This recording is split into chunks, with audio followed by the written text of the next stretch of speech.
Hey there. We are all doing a ton of virtual meetings now. And I've been talking to some of you individually about how to look good, or at least less bad on camera, how to look professional and how to look good so that you can make a good impression on whoever you're talking to. So I'm going to go through just a few quick tips.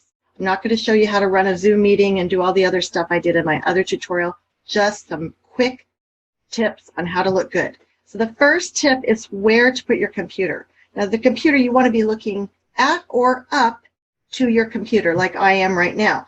Now some people, this is very common if you have a laptop, I'll see people like looking down at their computer like this, and it doesn't look very flattering. So if you have a laptop or something, you can just put something under it, stack some books or something, and raise your computer up, and that will help a lot. It will take away your double chin if you tend to get that. It will just open your eyes up more. It will just be a lot more flattering angle. So that is number one. Number two is your background. Now you're just looking at my office, and you can see that the part of my office that's showing is very clean. And the rest of it might not be so clean, but it's a great idea to declutter or do something to make it presentable, the part of your office or background that is going to be on the screen. So look at what other people are seeing and decide what you want that to look like. Number three, super important, is lighting. The lighting should always be behind the camera, which is on my computer. It's going to be on your computer. You want the light coming from there, not from behind where you're sitting. So right now I have some lights set up, and I'm going to show you that if I turn those off, even though there's quite a bit of light in the room, it is not as good, I don't show up as well as if there is light in front of me. It's going to make that people see you more clearly. Of course, they want to do that. Eye contact, especially when we get on the Zoom meetings or Microsoft Teams where they've got, like, it looks like the Brady Bunch where people are all over the screen. It's really tempting to be looking down at the people who are talking. And so if you're in a meeting with several people, you're looking down. But really, if you want to make eye contact, you need to look right into the camera, which is usually at the top of your screen. And I see my little green light, and that is where I'm looking. Even though it's tempting to look at myself and see what I look like, but if you want them to connect with whoever is watching and listening, look at that little spot next to the green light.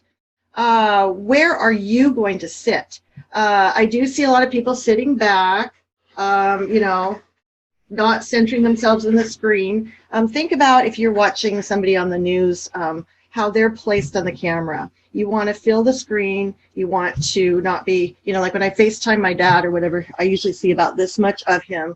You want to place your head in the center, of the screen. One more tip is acoustics. I've been doing some Zoom meetings with people that have, a lot of hardwood floors or whatever. There's not a lot of sound absorption, so it really kind of sounds a little bit more harsh to listen to. So if you don't have carpeting or something, you can always add something in your room, like pillows or whatever, to absorb some of that sound. Those are the basics for looking good on Zoom. It's really simple, Zoom or one of these other platforms. If you want to get more advanced, you can and really should buy a microphone, because it really makes a difference in the quality of your sound.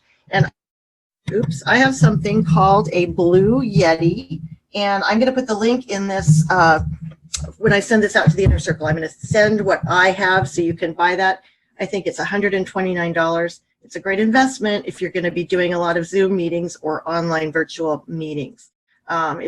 These virtual meetings are, I think they're here to stay. Who knows when we can have face-to-face meetings again? But even when we can, if you can master an online virtual presence and connect with your customers, the important people that you want to connect with via video, you're going to be way ahead of the crowd. So practice these tips. Let me know if you have questions, and I will see you at our next virtual meeting.